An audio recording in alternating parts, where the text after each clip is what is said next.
Today on the channel we're going to compare the EVH Frankie with the EVH Relic Series guitar.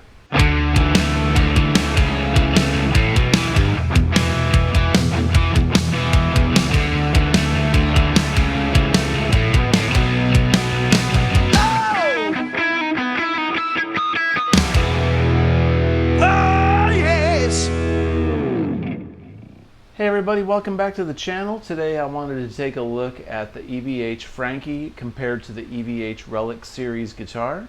Now first and foremost, I have done some modifications to my EVH Relic Series guitar in white. As you can tell, it's got a pick guard and a toggle switch on it. I did a video on this recently outlining my upgrades and modifications. Other than that, this guitar is stock. I just put a toggle switch on it and a pick guard so I could have the neck pickup engaged.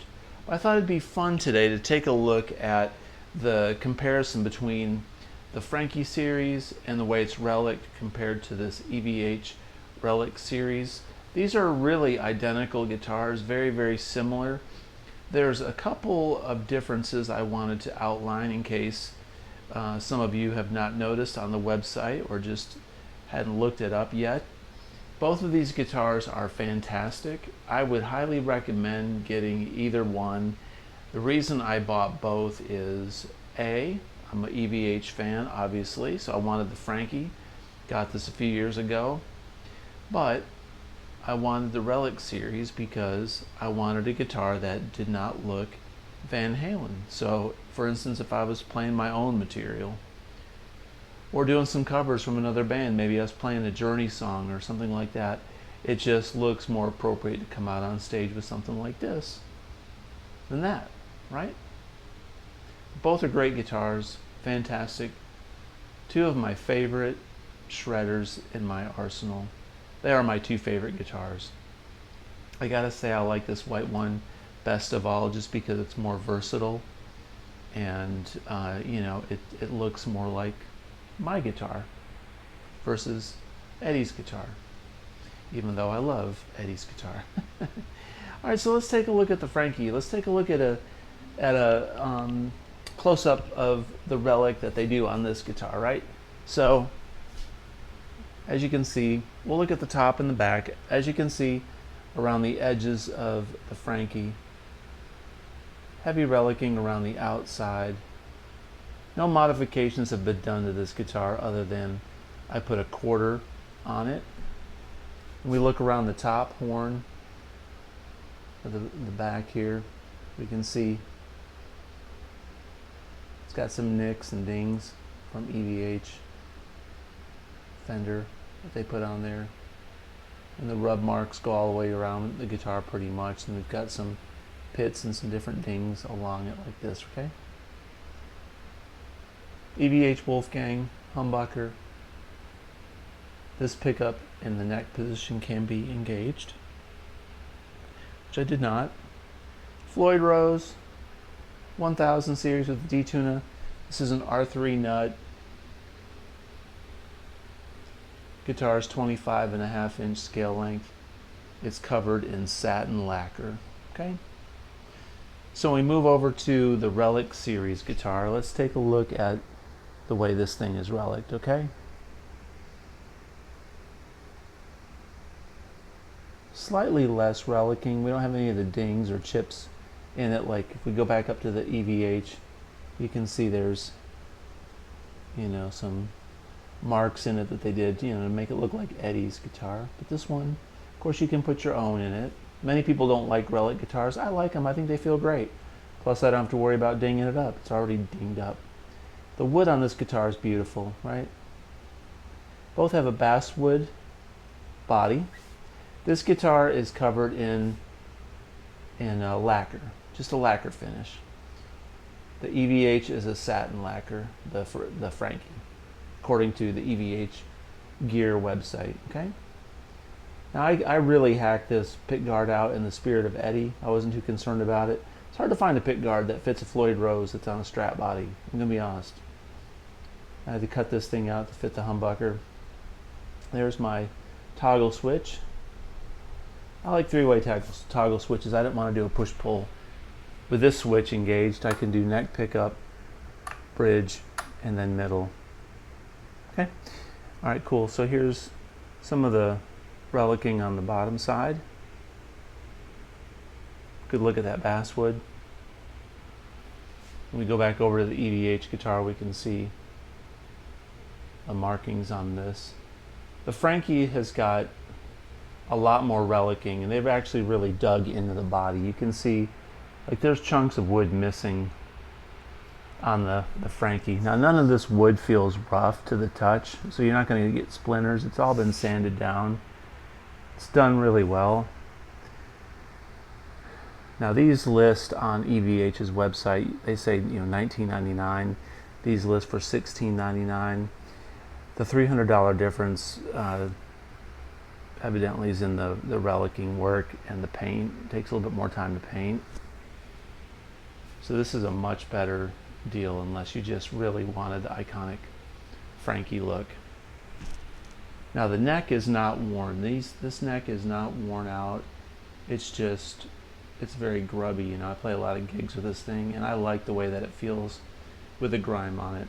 A lot of people give me flack about that on the channel. Hey, it's okay, you know, to each their own. But it doesn't mess up my playing. I think it looks neat and it feels good, so I leave it the way that it is. Both of these necks are quarter sawn maple necks. Quarter sawn necks are much more durable, more resistant to twists. Quarter sawn cuts, you know, like against the grain rather than going with a grain. When we take a look at the back of it, I'll show you. But you can see in this headstock, you can see how the grain goes top to bottom. That's an indication of quarter sawn, right? Interesting, when the Frankie came out, everyone was, I remember a lot of people said, oh, the neck's too dark, it's too dark. I really like the way how the dark neck looks. It's like roasted maple.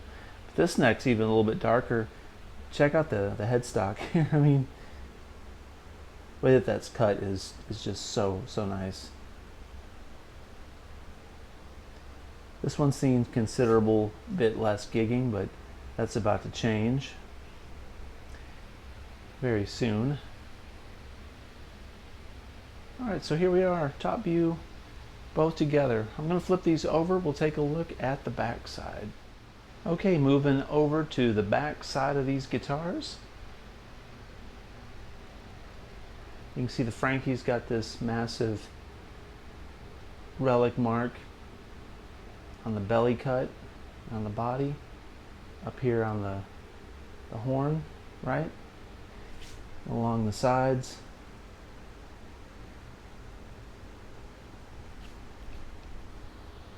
None of these stripes feel rough.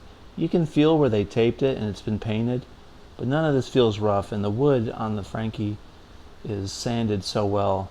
You know, nothing feels bad or out of place. Now we go over to the Relic Series, it's the same thing. You can feel it. Feels almost like you could, you know, you could probably flake some of this off. Maybe not. There's a lacquer on these, so looks like a thin coat of lacquer.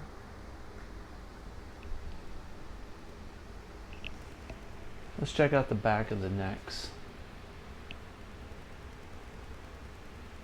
Now this is the Frankie neck. The Frankie neck is oiled. So they just oil this neck, and it's, you know, it feels like bare wood, honestly. Has an excellent feel to it. We go over to this neck. This neck has been lacquered, so it feels a little bit smoother than the Frankie neck, just because it's got a thin coat of lacquer on it. But it's so thin, it almost feels like it hasn't been lacquered at all. I mean, if it's lacquered, it's so minimal that I don't even know why they did it, honestly. Maybe it just changed the color of the wood a little bit. It's gorgeous. I mean, look at the wood on this. It's fantastic in comparison to the EVH Frankie neck. A dark neck, but still considerably lighter in color than the Relic Series. If anybody's got any Relic Series guitars that are watching this, I'd be interested if you've compared this yours with a Frankie to see, the differences in neck colors. I mean, there has to be a difference in the lacquer on the neck versus oiled. And maybe since I've played the Frankie more, maybe it's rubbed off a little bit, perhaps. Who knows? A little bit more close-ups here of the bodies.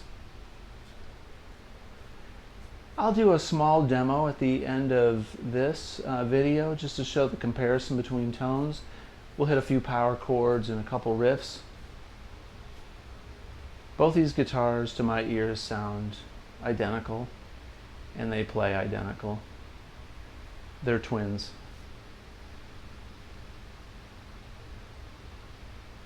Sounds different and plays different than a Wolfgang. If you're interested in getting a Wolfgang, Wolfgangs are nice. But in my opinion, the Frankie series guitars have that sound, that tone, and the vibe to them. I'd like to try the 5150 series. I'd like to try out the Ash model and compare it. All right, well, let's do a quick demo and take a listen and see if we can identify any distinguishably different characteristics in these two guitars.